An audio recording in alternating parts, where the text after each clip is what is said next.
morning, Lizzie. I just finished shopping. Stores are like ovens. Lizzie, what is it? Oh, Mrs. Churchill, do come in. Someone has killed Father.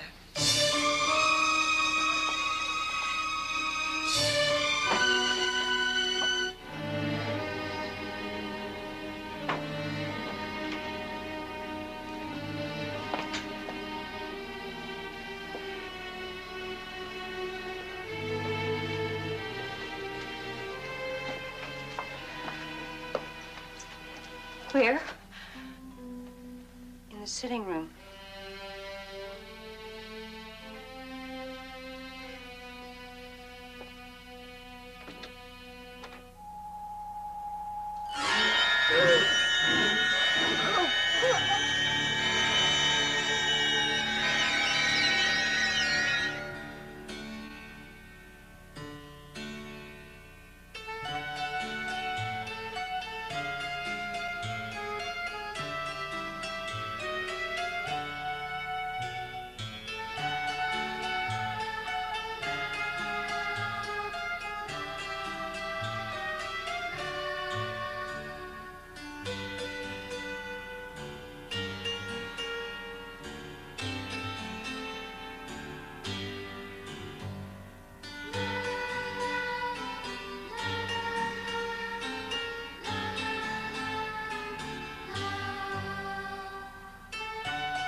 Lizzie, it's when you don't think.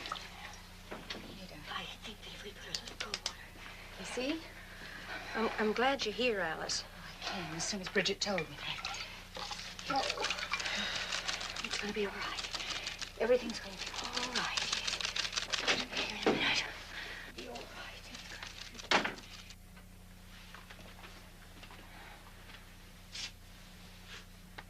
He's been dead less than half an hour.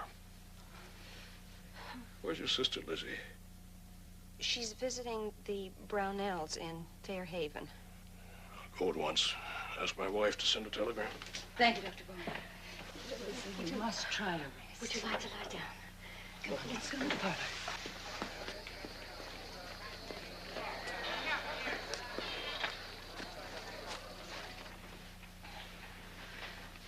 Almost. There you are. I haven't seen your stepmother, Lizzie. Nor have I. Is Abby out? Yes, but I thought I heard her come back. She's probably in her room. There's nobody up back, Miss Lizzie. I looked when I fetched the sheet. Then try up front. She must be in the spare room. Please, Miss Lizzie. Oh, Maggie, do as I say. I'm not going up there alone. Oh, come along, Bridget. I'll go with you. Come on. Lizzie, you must get some rest.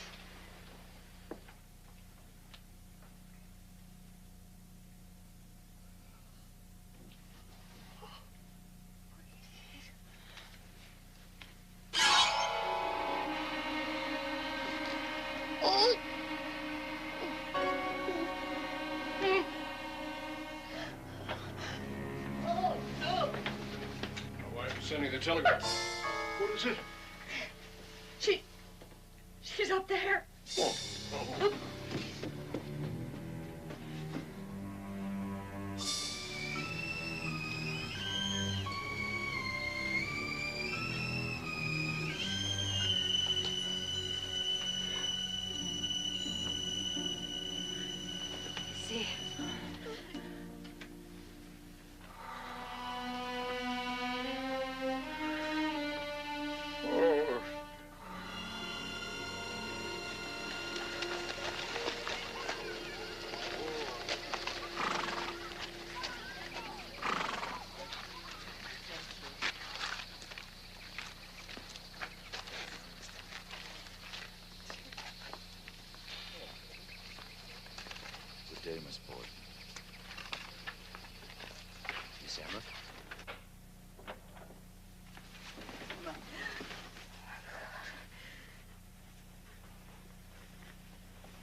sorry, Emma, but I must. It's all right. Oh, Alice. I'm so glad you're here. I'll stay as long as you need me. Thank you. Lizzie? She's in her room.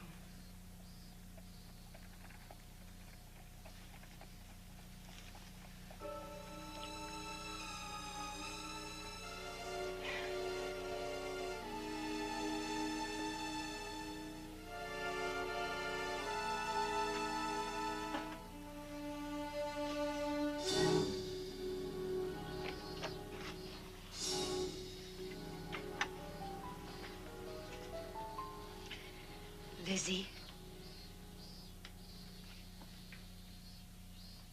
did you kill Father? No, Emma. I did not.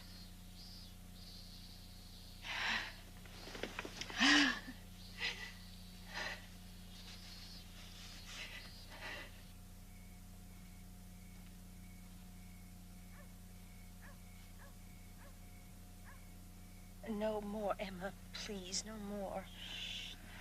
Lizzie, Dr. Bowen says. But I can't think. I can't think. What is that he's giving me? It's just something to quieten your nerves. But I must think. I must. Hush. Papa. Somebody killed Father. Why? Shh. Why? You must put all of that out of your mind now.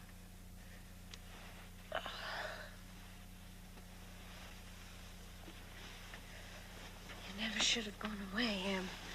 I know. I know, dear. But I'm back now. What are we going to do, Em? I've always looked after you, haven't I? Just like I promised, Mother. Yes, Em. Well, then, you see? Everything's going to be all right. You just go to sleep now. Yes, Em.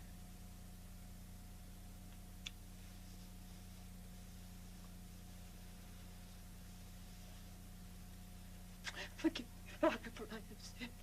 Holy Mary, Mother of God, pray for us. Holy Mary, Mother of God, pray for us. Holy Mary, Mother of God, pray for us. Oh, dear God in heaven, forgive us our sins. Dear God in heaven, forgive us our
couldn't wear black.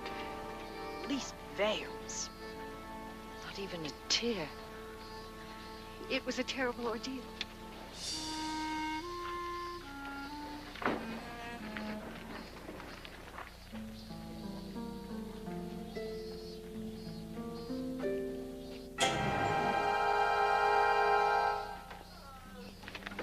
Miss Borden.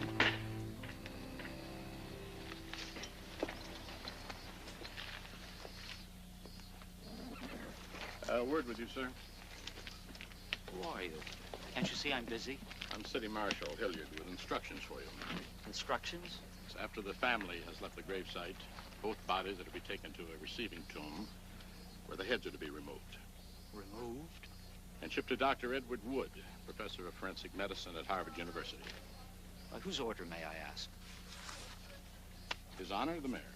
Naturally, the sisters are not to be told.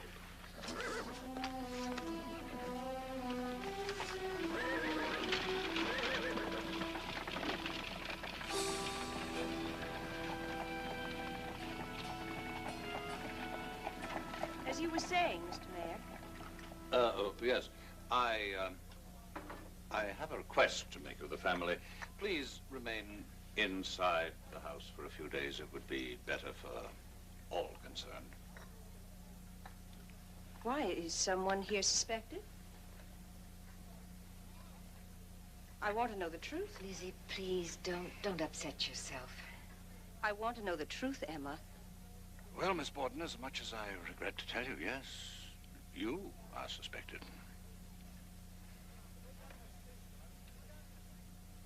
We tried to keep it from her as long as we could.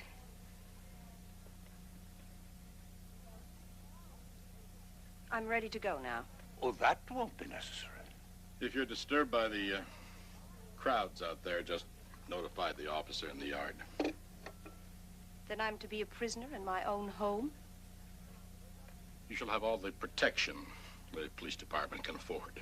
Well, we shan't trouble you any further. Naturally, we want to do all we can to help in this matter. There will, of course, be an inquest, closed to the public if you prefer. Whatever you wish.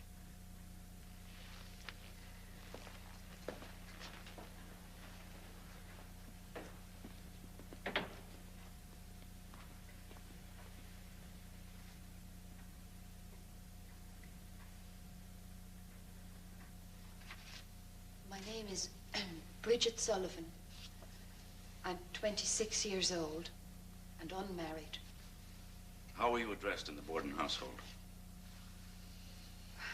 I was sometimes called Maggie, but only by Miss Emma and Miss Lizzie. How long were you in Mr. Borden's employ? 2 years and 9 months at the time of his death. Did the Bordens keep any other domestic servants? Well, sometimes a young man came from the farm to chop wood, but he hasn't been round since last winter. Then you and Miss Borden were the only persons in the house the morning of the slayings, aside from the victims. Yes, sir. Now, Miss Sullivan, can you describe the events of that morning from the time you arose?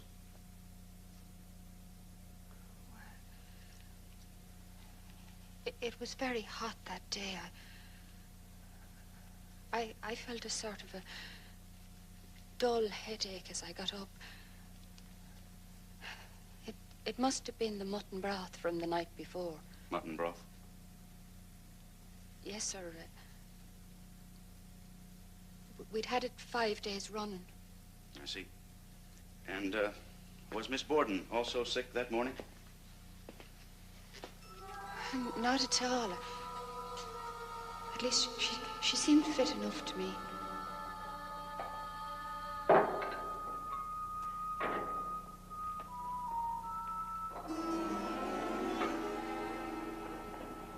Morning, Mr. Borden.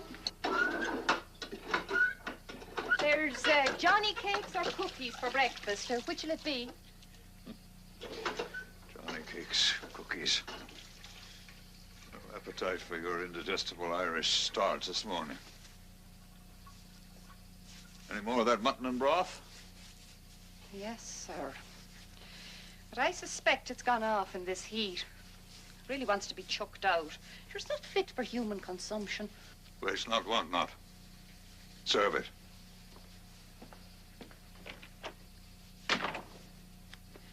Mean old skinflint. Watch your tongue. I've heard you call him it often enough. Still, it's not your place.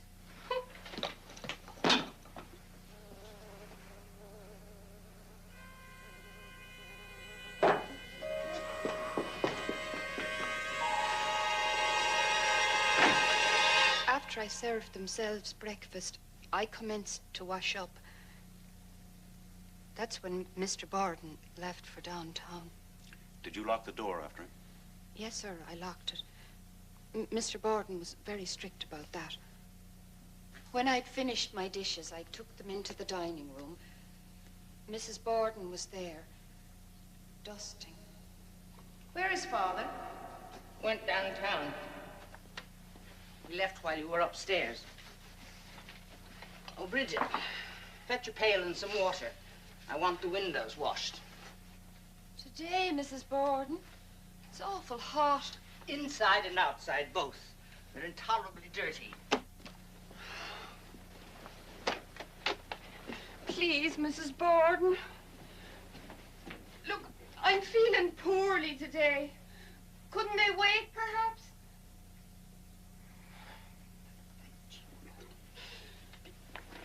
Stinking, smelly cow.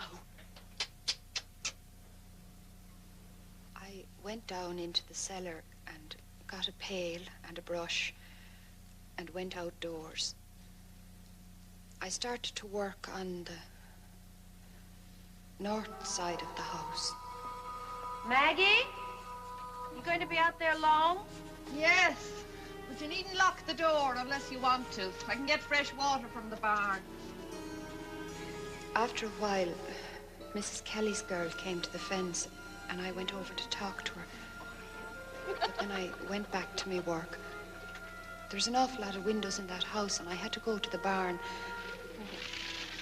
3 or 4 times for fresh water. During all that time, I did not see anybody come to the house until Mr. Borden came home.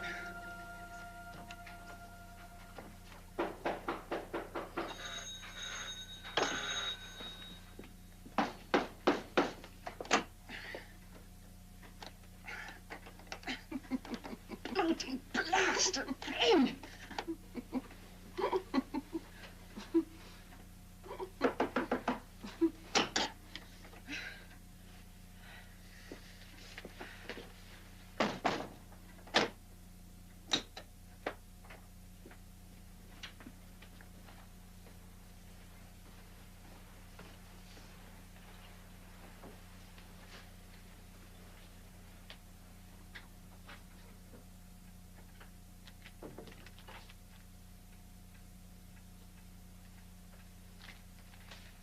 Is there any mail? None for you. Where's Abby? She had a note and went out. Did she say where? Someone in town was sick, I think. Would you like to take a nap before dinner?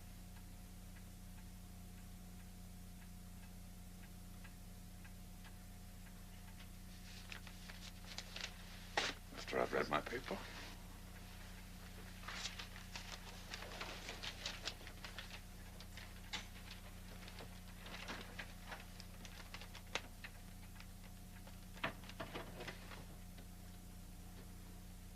There's a cheap sale of dress goods at Sargent's this afternoon. 8 cents a yard. Aye, I'm going to have some. But not today in this heat. I feel too ill. Yes, you do look peaked. Why don't you finish those windows later? You can rest before the noon meal. I think I'll do just that.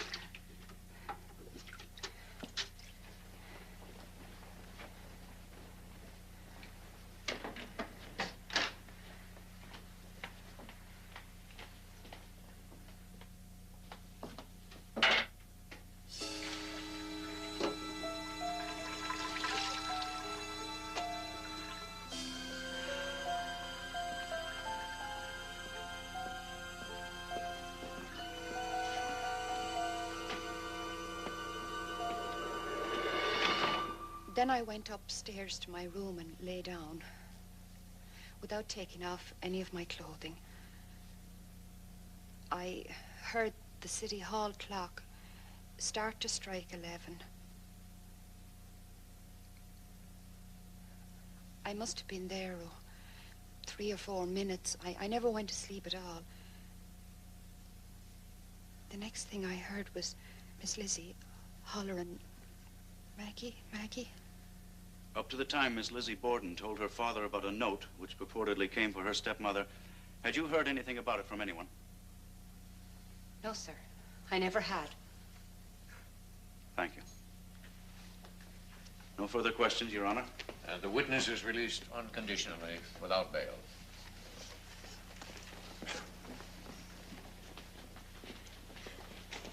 She's leaving us, Lizzie.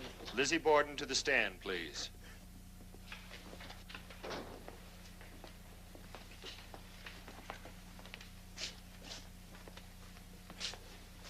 Do you swear to tell the truth, the whole truth, and nothing but the truth, so help you God?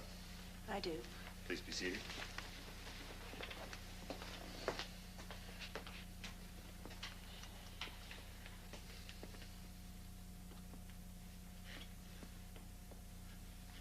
You may begin, Mr. District Attorney. Would you please give the court your full name? Lizzie Andrew Borden. Is it Lizzie or Elizabeth? Lizzie. You were so christened? I was so christened. What is your age, please? 32. Your mother is not living. No, sir. She died when I was 2.5 years old. What was your father's age? He will be 70 next month. He was a successful businessman. He's very successful, yes, sir.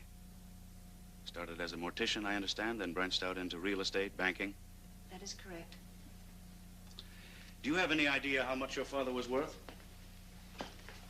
No, sir. Did you ever know of your father making a will? No, sir. Did he ever mention the subject of wills to you? He did not. Had you been on pleasant terms with your stepmother? Oh, yes, sir. Cordial? That depends upon one's idea of cordiality. According to your idea of cordiality? We were friendly. Very friendly. Why did you leave off calling her mother? Because I wanted to. That's the best reason you can give. I have no other answer. In what other respect was your relationship with her not that of mother and daughter, aside from your not calling her mother? She had never been a mother to me in many ways. I always went to my sister because she was older and had the care of me after my mother died. Now, tell me, Miss Borden, on the morning of the murders, did you get your own breakfast?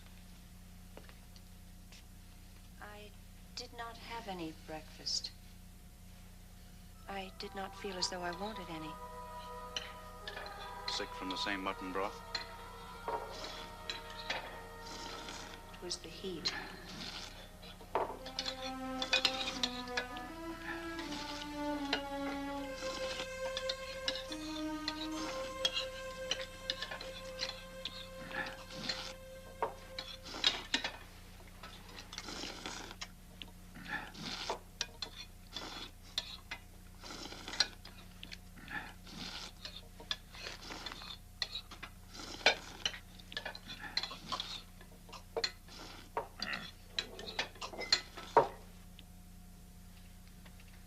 Would you repeat the question? We are trying to establish if you are certain you were upstairs when your father came to the house on his return. I think I was. Now, you remember, Miss Borden, you told me you were downstairs, not upstairs when your father came home. You've forgotten, perhaps? I don't know what I've said. I've answered so many questions, and I'm so confused I don't know one thing from another. I'm telling you, as best I know, I have no one to counsel me. There is no need for counsel. This is only a coroner's inquest, not a trial. You may continue, Mr. Knowlton.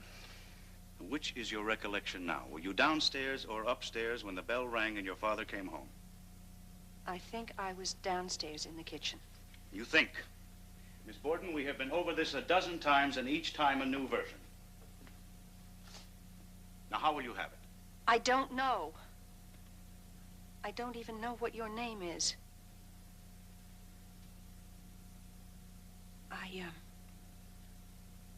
I think, as nearly as I know, I think I was downstairs. When did you last see your stepmother?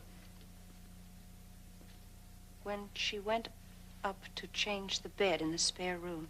And you never saw or heard her afterwards? Until you discovered your father's body? A period of approximately 1.5 hours. No, sir. Did you have any knowledge of her leaving the house? She said she had a note. Someone was sick. Did she tell you where she was going? No, sir. Did she tell you who the note was from? No, sir. Did you ever see the note? No, sir. Do you know where the note is now? No, sir.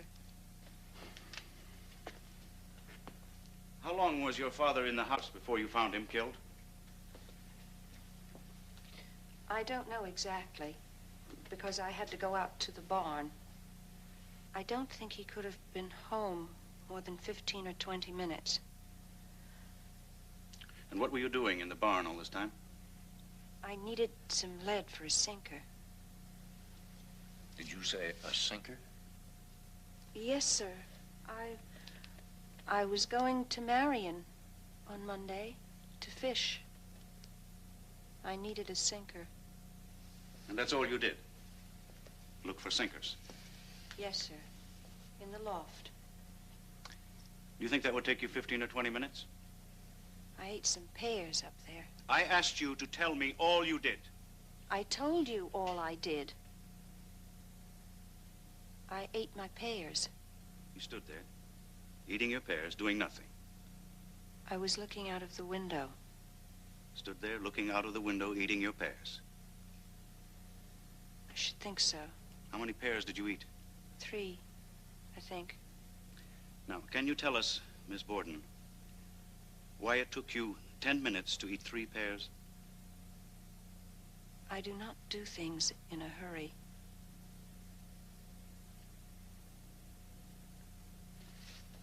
No further questions, Your Honor. It would be a pleasure for this magistrate, and it would doubtless bring much sympathy, if he could say, Lizzie, I judge you probably not guilty. You may go home.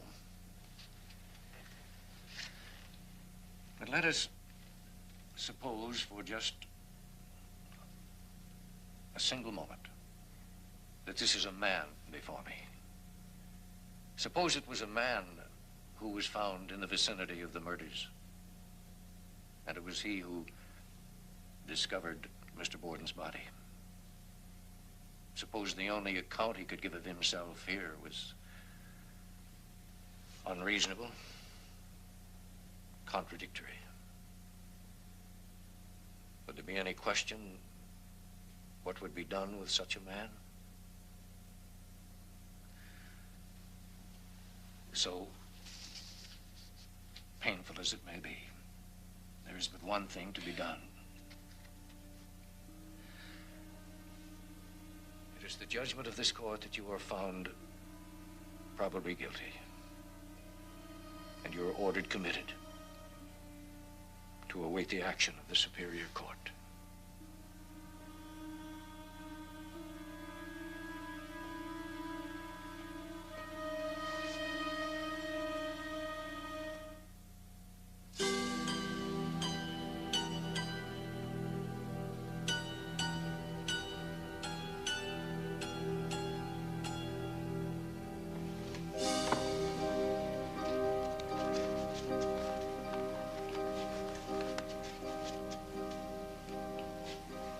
Better? Yes, thank you.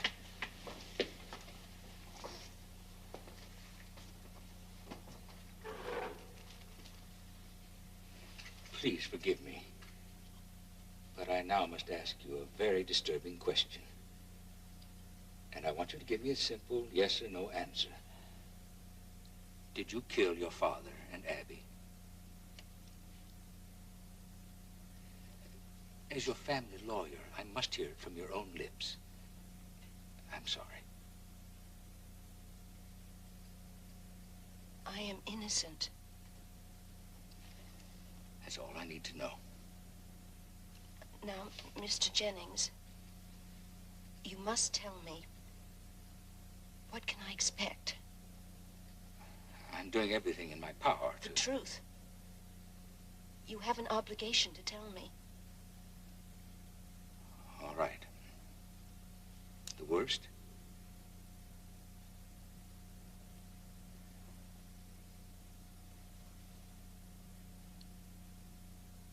Death by hanging.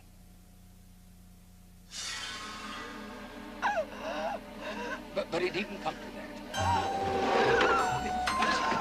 Lizzie! What is it? What is it, Lizzie? What is it?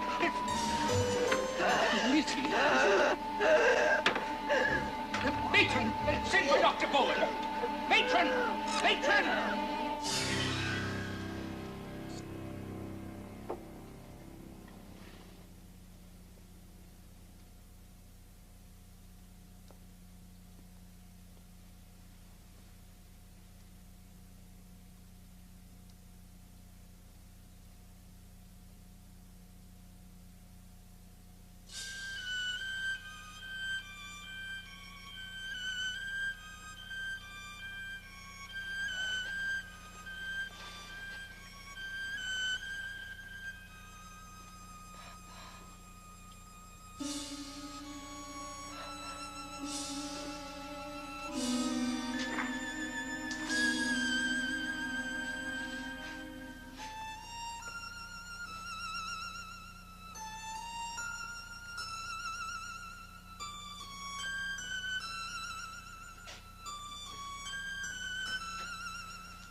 Mr. Jennings has given me his solemn assurance that everything humanly possible is being done for your defense.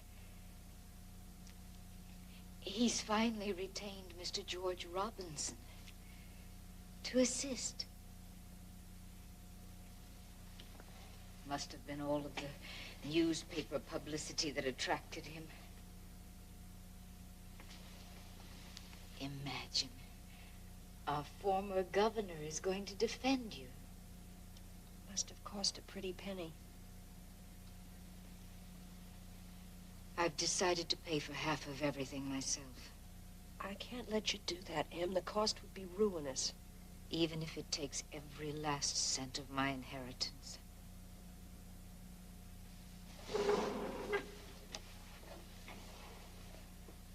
Mr. Jennings said that it might take months to bring me to trial. I don't know if I can stand it in this place that long. I'll be with you, Lizzie. Oh, Em. We're alone now. We have no one. We still have each other. Seems we've always been alone.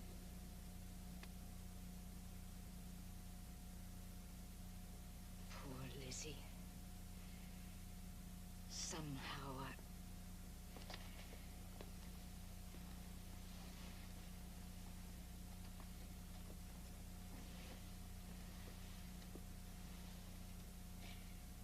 It's always been harder for you, hasn't it? Why do they speak so cruelly of me, Em? Who? District Attorney Knowlton. The newspapers. They call me the Sphinx of coldness. Why do they want to hurt me like that? Oh, Lizzie. I don't think they mean to. It's just that you're special.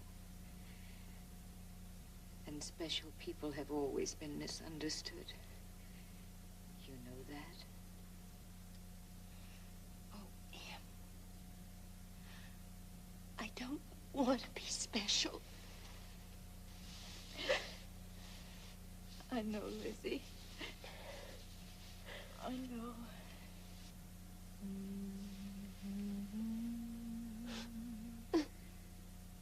And good night. May thy slumber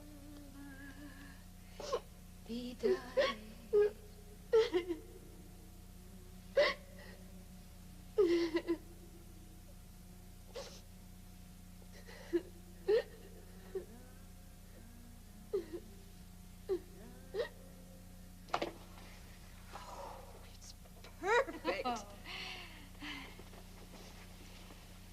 I knew you wanted something special. We got the whole ensemble? Uh-huh. Read it. Oh, Lizzie, we must have gone over this 100 times. Then we'll go over it 101. Yes. Well, there's your new hat, your navy blue Bengaline dress. No. We said the black, remember? The one with the leg of mutton sleeves. Oh, yes, I'm sorry, I forgot. And your little brooch? The one with the posies. Mm-hmm. It's in the top left drawer of my chiffonier. Oh, and don't forget my 6-button black kid gloves. I won't. Mr. Julian Ralph of the New York Sun says he's here for an interview. Oh, gracious, I completely forgot. Give me a moment, will you? You don't mind, do you, Em?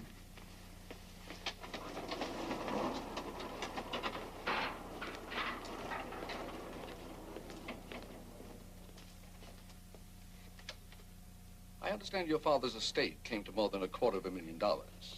Only slightly. All these months of legal expenses are fast eating it away. Well, the point is, one can't help wondering why a family of the Borden means didn't enjoy even the simplest convenience of a bathroom. Surely your father could afford more than just a basement latrine. But he wanted to give us all bathrooms. We begged him not to. You see, we had intended to move very shortly to a more fashionable location on the hill. It seemed an expensive extravagance for such temporary conveniences. My father was a kind and considerate man, Mr. Ralph. Such stories about him are a vicious slander. You're a most unusual woman, Miss Borden. Difficult to penetrate. What is it like for a lady of your station, of your sensibilities, to be here in prison?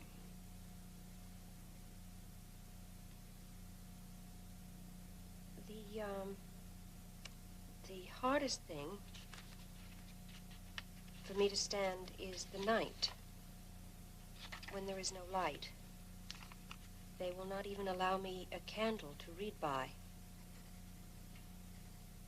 To sit here all the evenings in the dark is very hard. There is one thing that hurts me very much. They say I don't show any grief. Certainly I don't in public. I never did reveal my feelings, and I cannot change my nature now. They say I don't cry. They should see me when I'm alone. Yet District Attorney Knowlton urges us to believe that Miss Borden is capable of any cold-blooded deed, even the murder of her father and his wife. Mr. Knowlton goes so far as to call her Sphinx of coldness, not even moved to wear mourning out of respect. But Miss Borden explains it so simply, so honestly. There was not a moment when I could think of such things as hat or dress. Somebody was talking to me all the time about the murders and asking me questions. Now, here's the part that really galls. If people would only do me justice, that is all I ask. But it seems as if every word I utter is distorted and such a false construction placed on it that I am bewildered. There was not a trace of anger in her tone, simply a pitiful expression. Rubbish. Cheap feminist sentimentality. I told you public sentiment would be on her side. Lizzie Borden is the Sunday school teacher, Hosea. A devoted worker for temperance, Christian aid, and foreign missions. She is held in high esteem in this community, very high esteem. Mr. Mayor, that woman is a murderess. I hope you can prove that, Hosea. Oh, we'd better be on our way. Can't miss the opening session. Coming, Mrs. Knowlton? I'll be along shortly, Your Honor. You two go ahead.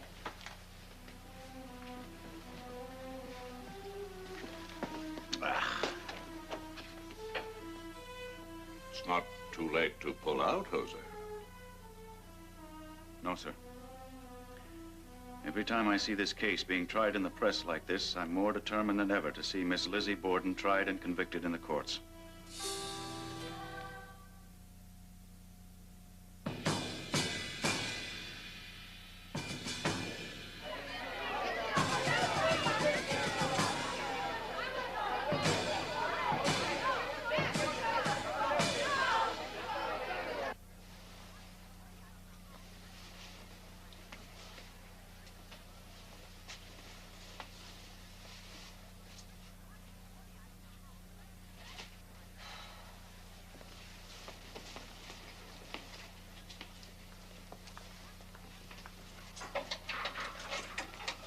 Well, where are they?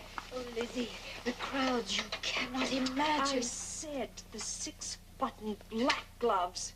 Oh, dear, I'm sorry in my haste. How can you be so witless? Well, I'll go back and Never fetch mind. Never mind, there isn't time. Sometimes I think you actually want to see me hang.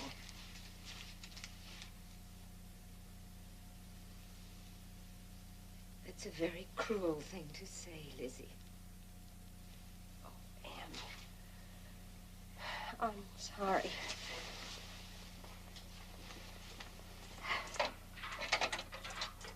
It's time. They'll not wait any longer.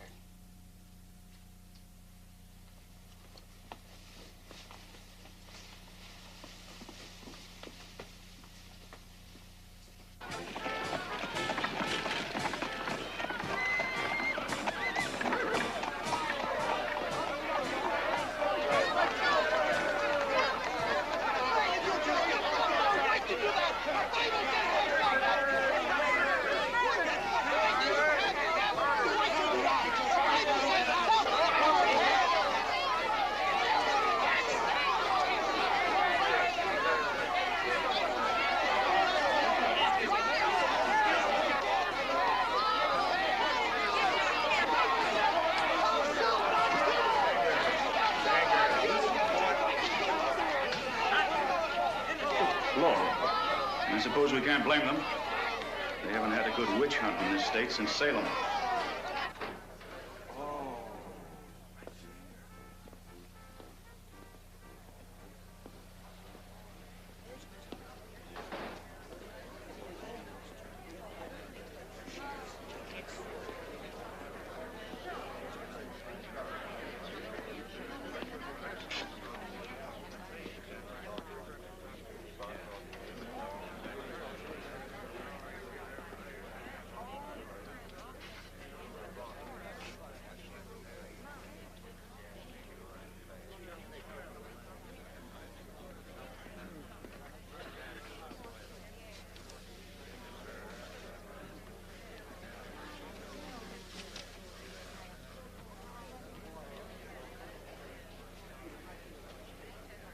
Hear ye, hear ye, hear ye.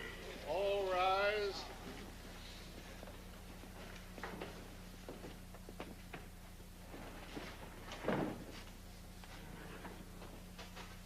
All persons having anything to do before the Honorable Justices Mason, Blodgett, and Dewey of the Superior Court for Criminal Business, now sitting at Bristol, draw near.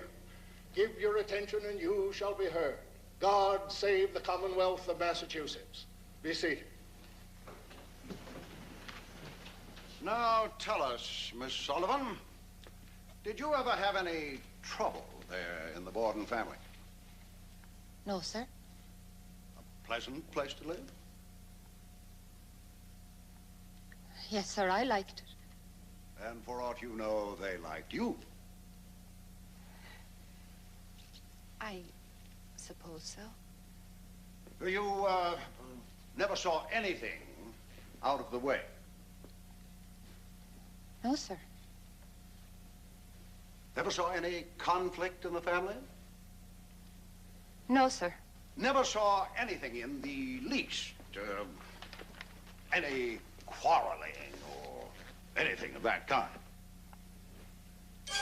No, sir.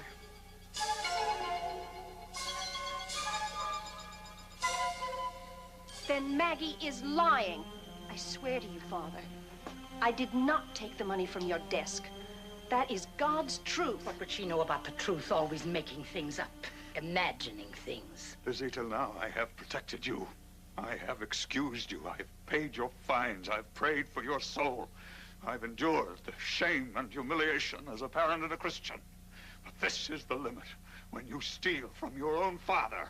If I did, and I most certainly did not, would it be any wonder? Well, you talk of shame. What of mine when I'm forced to walk down the street year after year in the same old dresses? Oh, listen to her. Spoilt rotten she is. The way we live. Why, we can't even entertain properly. Entertain, indeed. Who would you invite? This house. Lord, how I hate this house. No baths, no modern conveniences. Did you know that we are laughingstocks, Father? It's true. Behind your back, people snigger and call you skinflint. That will be enough.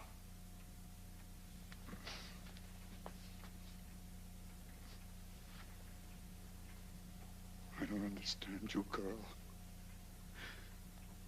and I were always so close.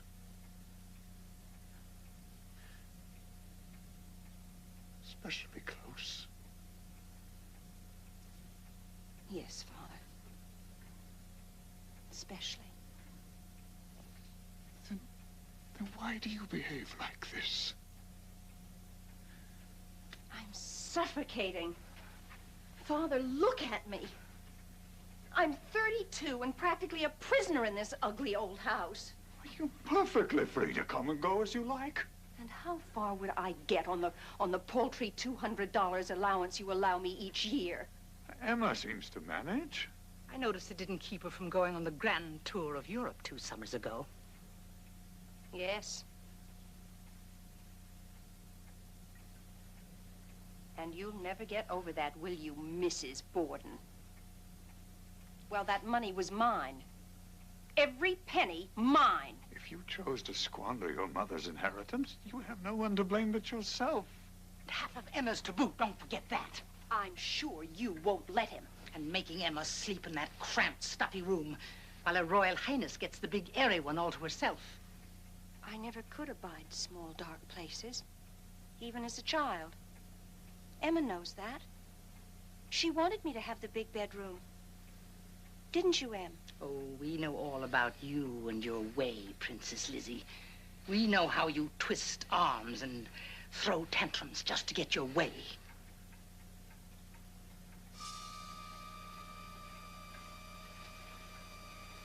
If I were not a lady,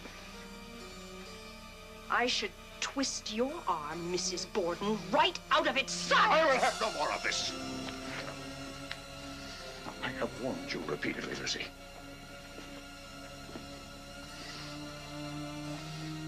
One way or another, you will learn not to bite the hand that feeds you. If I have to cut you off. You may step down. Call Dr. Bowen to the stand, please.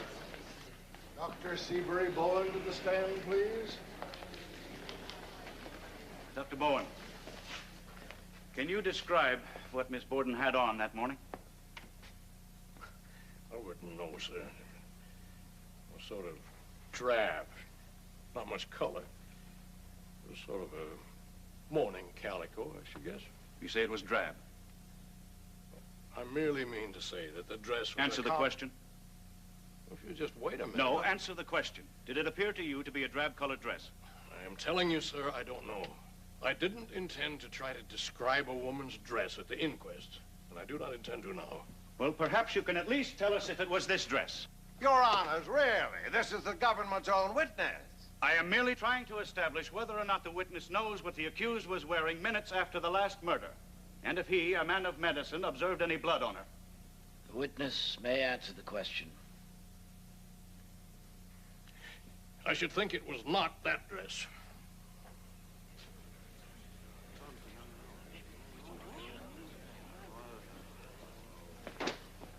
Your witness.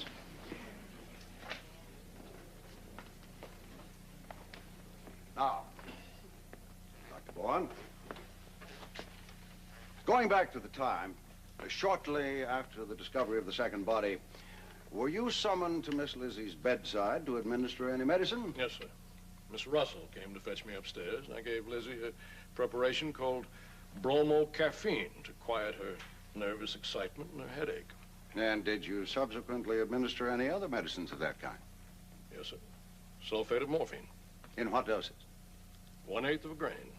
However, I doubled that the next day. And how long did she continue having the morphine? All the time she was in the jailhouse. In other words, she was receiving regular injections of morphine all the time. Up to her arrest, through the hearing, and while confined in the jailhouse. Yes, sir. Tell me, Dr. Bowen, does not morphine, given in double doses, somewhat affect the memory? Change and alter the view of things? Doesn't it muddle the thinking, confuse the mind? Yes, sir. It does cause hallucinations. So that anyone giving testimony while under its influence might tend to seem contradictory, to give conflicting stories.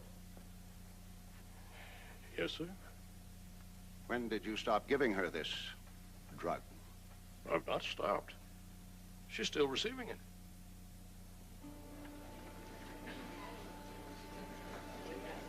Thank you, Dr. Bowen. That will be all. No further questions, Your Honor?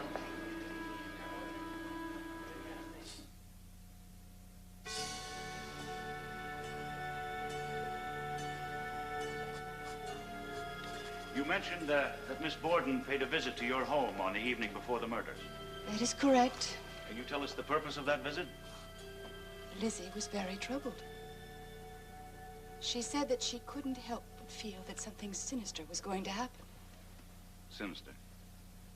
Yes. She said that her father was having trouble with his business associates, and that she was afraid that someone was going to do harm to him. She told me that the barn had already been broken into and all of her pet pigeons had been killed. I tried to reassure her that it must have been some of the local boys up to mischief. But Lizzie felt sure that it wasn't.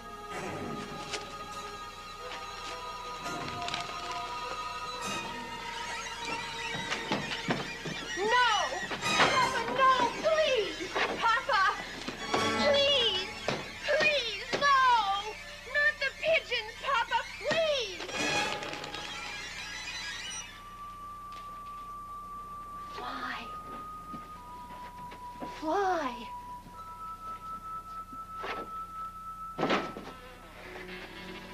Papa, all those beautiful birds, why?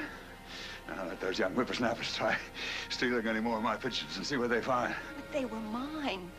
Yours? Let me remind you, girl, everything on this place belongs to me. What's mine is mine. And I will dispose of it as I see fit.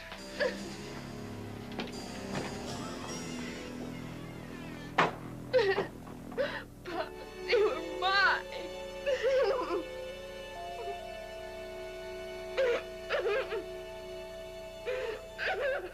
I tried to set her mind at rest. But Lizzie confided in me that even the house had been broken into in broad daylight when she and Emma and Bridget were at home. And as she left, she said that she wished she could sleep with one eye open for fear that they would come in the night and burn the house down over the family's head.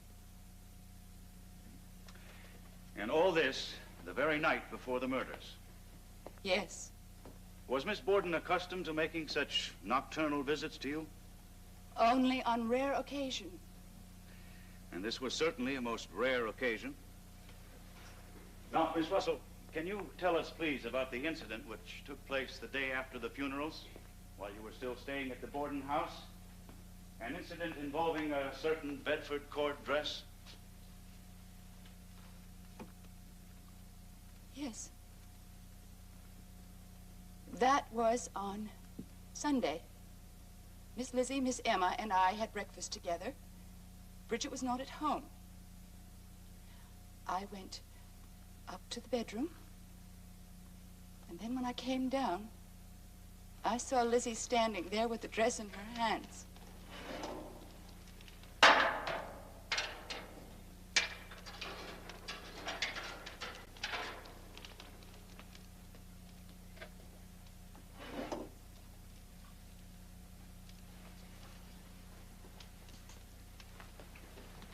Lizzie, what are you going to do?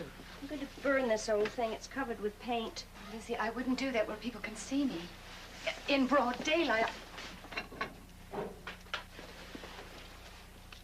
Lizzie, there's a policeman in the yard.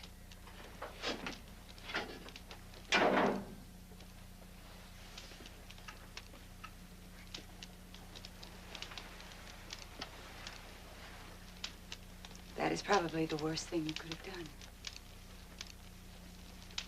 What if they ask us about that dress? Why did you let me do it? Why didn't you tell me?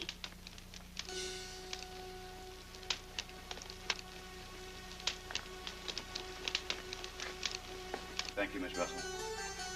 No more questions, Your Honor. Your witness? No questions at this time. Witness may step down, please.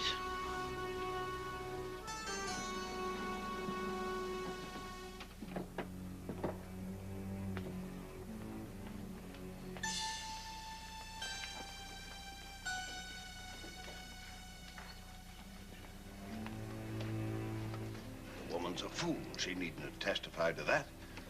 She is a Christian woman, sir. It is the truth. Nonetheless, my dear, we shall nip this in the bud at once. Fear not. May it please your honors, at this time we should like to recall the dressmaker, Mrs. Mary Raymond. Mary Raymond to the stand. Yes. I made a Bedford cord dress for Lizzie in about April of last year. Now, Mrs. Raymond, will you please tell the court what became of that dress on the very day that you completed the final fitting at Miss Borden's home? Why, yes. The men were painting the upstairs hall and landing. When Lizzie rushed out to show her new dress to her sister, she brushed against the fresh paint. The dress was ruined, of course. Of course. No further questions, thank you.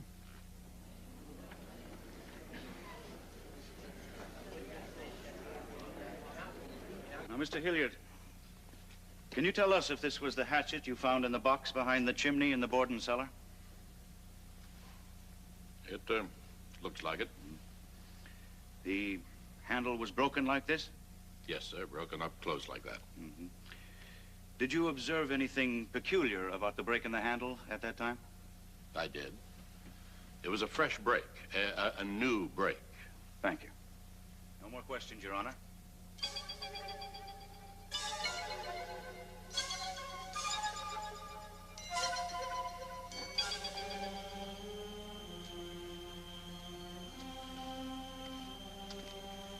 What can I do for you today, Miss Lizzie? Oh, I'm afraid I got some paint stains on a perfectly new dress. I would like to buy some naphtha with which to remove them. Do you carry it? Certainly. I'll fetch you some.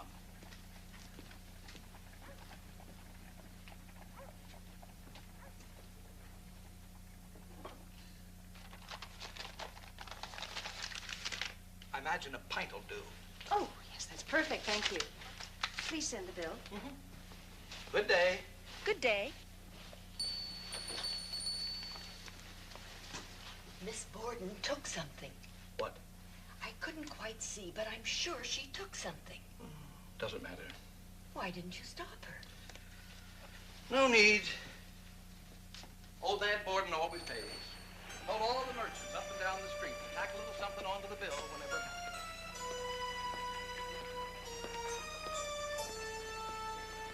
Miss Borden asked to buy 10 cents worth of prussic acid.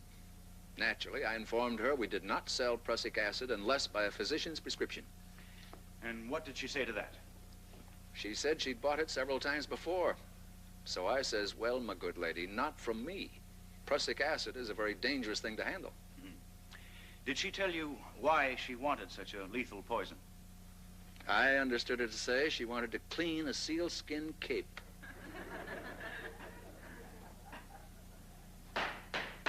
Order in this court.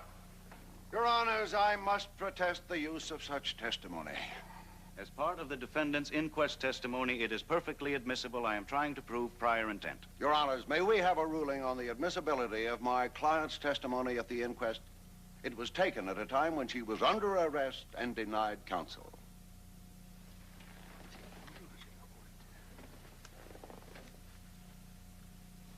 Will you both please approach the bench?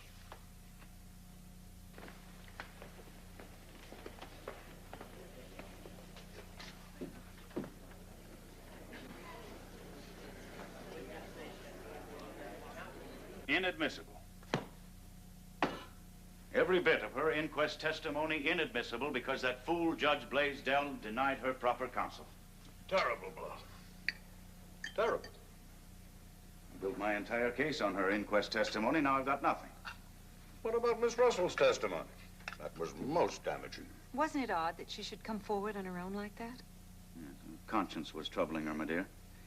Seems she neglected to mention the dress burning incident when the police first questioned her. Great stroke of luck. Personally, I don't believe it was that dress.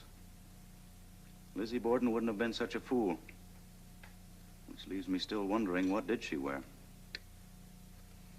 Nonetheless, I'm sure that the case you've made so far will stand on its own merits, Hosea. Not if Robinson keeps getting our witnesses to discredit their own testimony. He's a shrewd devil, our ex-governor. I trust you have more cards up your sleeve, Hosea. I needn't remind you how much is at stake here. No. One, perhaps. And it had better be a trump card.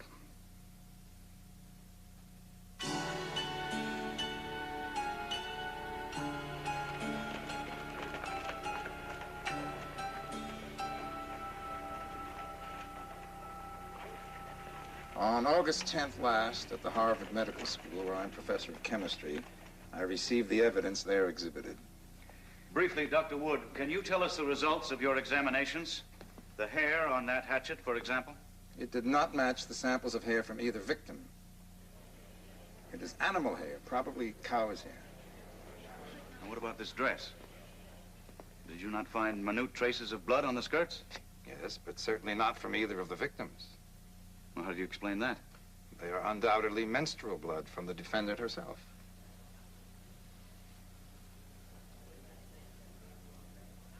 Well, let me ask you, Doctor, if this hatchet could have been used and then cleansed so as to remove any trace of blood. No, not by a quick washing, as you've suggested. And it would be nearly impossible to wash blood off that broken end. This is dreadful. There was no time to go over Dr. Wood's testimony. He just got in from Boston an hour ago. No more questions? Your witness? In other words, Dr. Wood, assuming the assailant wore the same clothing during both murders, he most probably would have been splattered with blood from head to foot. Is that right? In my opinion, yes. And yet every witness has testified that the accused showed no signs whatsoever of blood upon her clothing just moments after the last murder. Thank you, Your Honors. No further questions. Don't make me laugh. Don't make me laugh. Don't make me laugh. Don't make me laugh. You know as well as I they'd turn me out on the cold if anything happened to you. What more can I do? You can draw up another will. Put everything in my name. Let me see to their needs. It's little enough to grant your poor defenseless widow. Don't rush things, woman. I'm not dead yet. I'll not be turned out into the streets to starve like a stray dog. She could live off her own fat for years. You owe me that much. All right, all right. I'll see my lawyer next week. Now, please get some rest. I'll see her dead first. Lizzie, you can can spend the rest of your life begging crumbs off that old sow. Not I.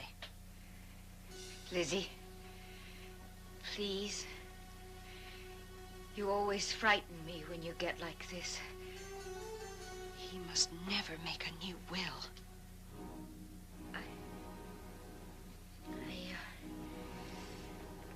I'm going to visit the Brownells in Fairhaven. I'll leave tomorrow. Yes. Yes, you go to Fairhaven. Call Dr. Draper to the stand, please. Dr. Frank Draper to the stand. Were you able to determine the size of the cutting edge of the murder weapon from any of the wounds, Dr. Draper? Not from Mrs. Borden's skull, but I was able to effect a conclusion from Mr. Borden's skull. In that case, though I deeply regret it, I shall have to ask your colleague, Dr. Wood, to produce the skull in question. Very well.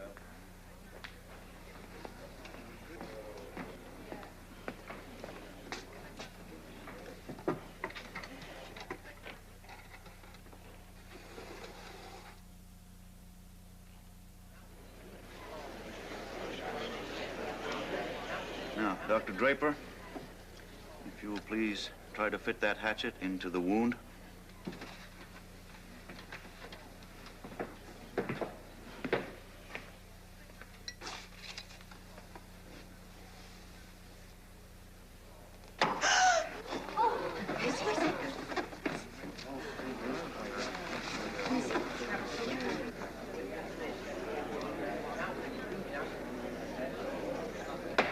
Order in the court. Order in the court. This court will be adjourned till 9 o'clock tomorrow morning.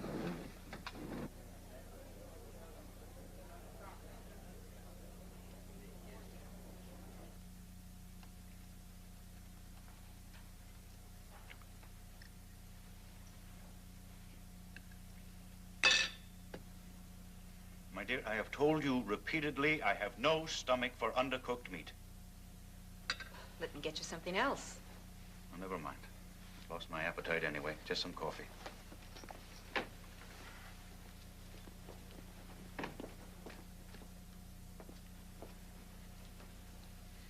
shall be glad when this trial is over.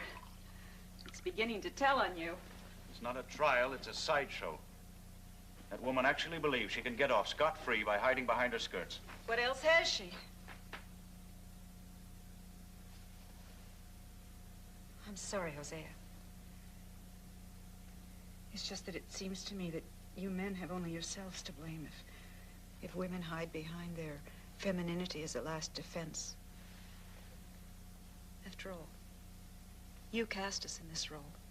You look upon your womanhood as a role, my dear?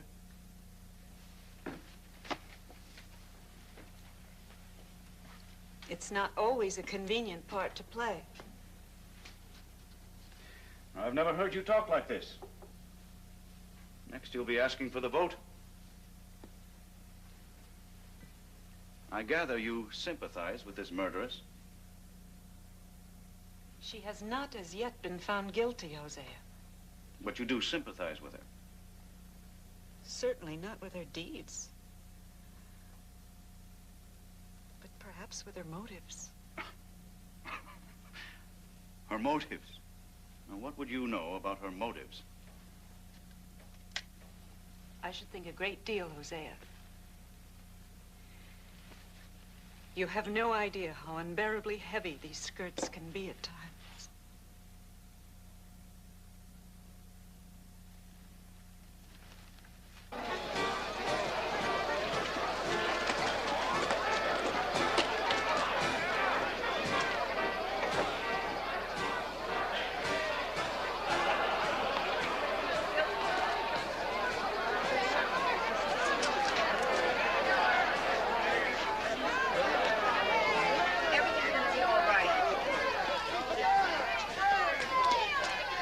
When did you next see the Bedford Court dress? Sunday morning. I was washing dishes, and I turned and saw my sister Lizzie at the stove. And she had the dress in her hands. She said, I think I'll burn this old dress up. And I said, yes, why don't you? Or something like that. Was Miss Russell present at the time? Yes, sir. And she said afterwards that it was the worst thing Lizzie could have done. And, of course, we knew that she was right, but it just didn't occur to us until that moment. Did your father wear a ring, Miss Emma, upon his finger? Yes, sir, he did. Was or was not that the only article of jewelry he wore? The only article. From whom did he receive the ring? From my sister Lizzie, many years ago.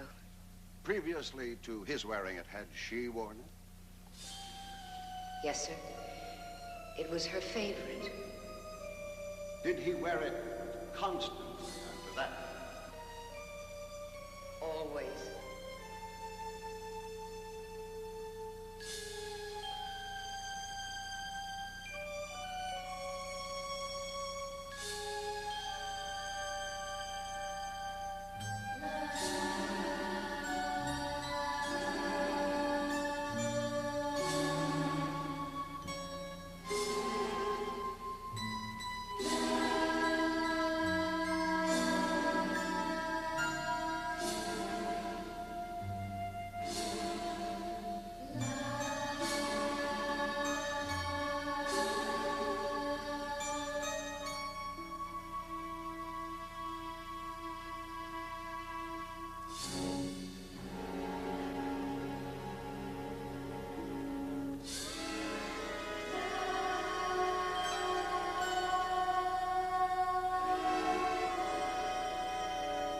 So old. Your witness? Were the relations between you and Lizzie and your stepmother cordial? Between my sister and Mrs. Borden, they were. When did she cease calling her mother? I don't remember, but it was some time ago. But prior to that, she had called her mother. Yes, sir. From childhood.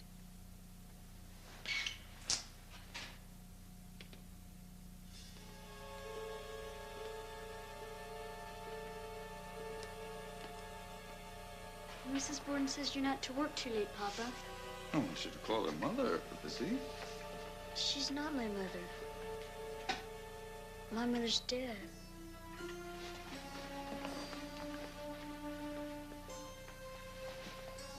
Still having those bad dreams about your mother? Oh, it was a long time ago. Besides, death is nothing to be afraid of, Lizzie. There's nothing more than a long, peaceful repose. Do you remember Sleeping Beauty? Well, then, look. Look. See how serene she looks? Feel. In the flesh, smooth and cool to the touch.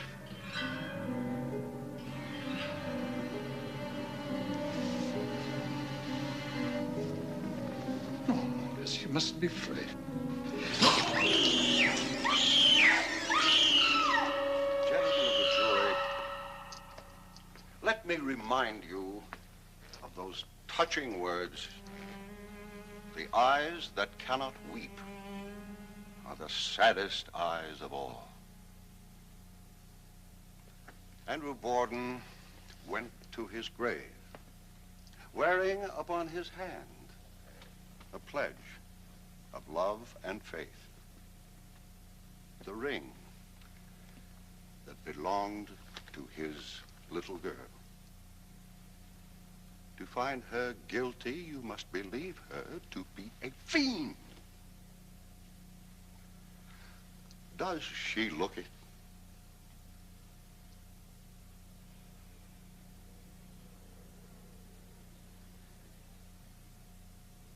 Lizzie Andrew Borden.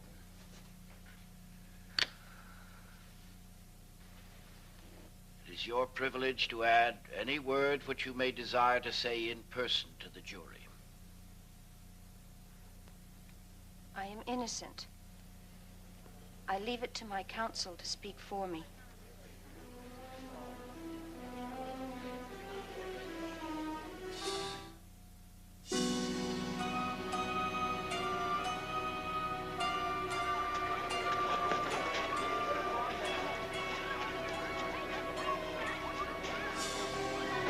They're coming in!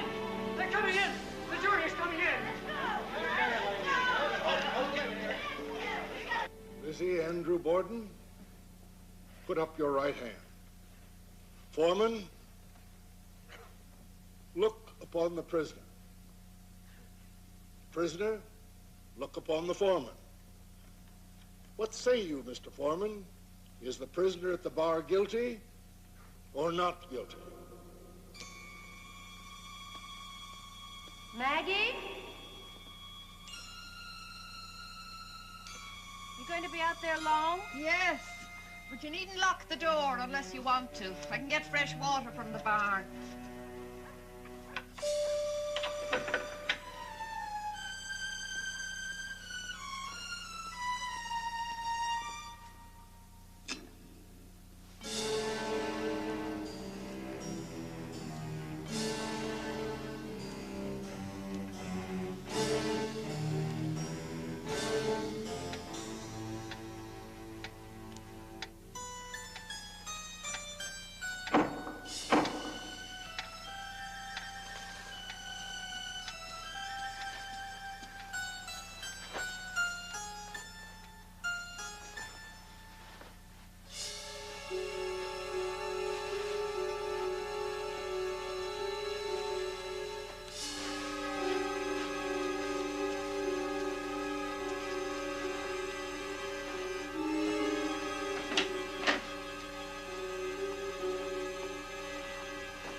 Where's Bridget? Upstairs in her room, taking a nap before the noon meal. You're a strange girl, Lizzie. One minute is hard and cold as a gravestone. Next as loving as any father could wish. I know what goes on in that mind of yours. I guess we'll never know.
What say you, Mr. Foreman? Is the prisoner at the bar guilty or not guilty?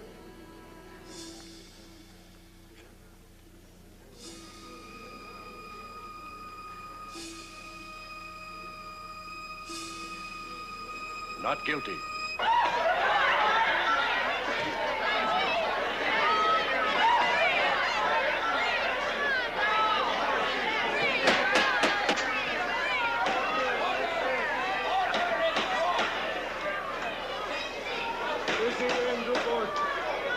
Lizzie Andrew Borden, the court orders that you be discharged from this indictment and go thereof without delay. Emma! Emma!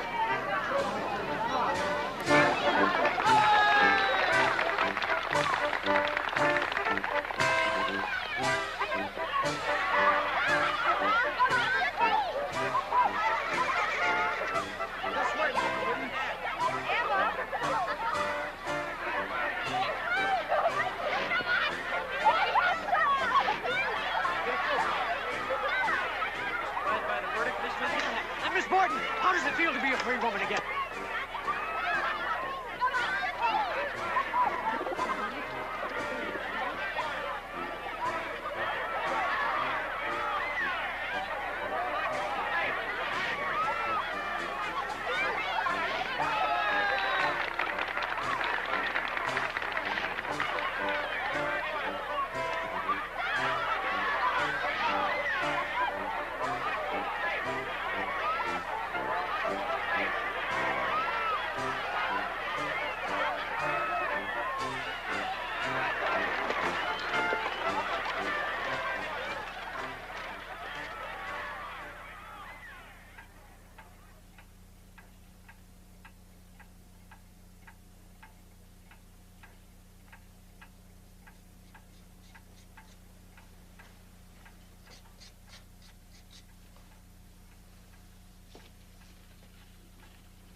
Over, Em. We've won. Dinner will be ready soon. Why don't you make yourself comfortable? Didn't you hear me? We're free. At last, we're really free. Nothing to prepare a meal. Now that there are only the two of us. Emma, sometimes I don't understand you. Lizzie. I'm only going to ask you this once more, and then I shall never mention it again as long as I live. Did you kill Father?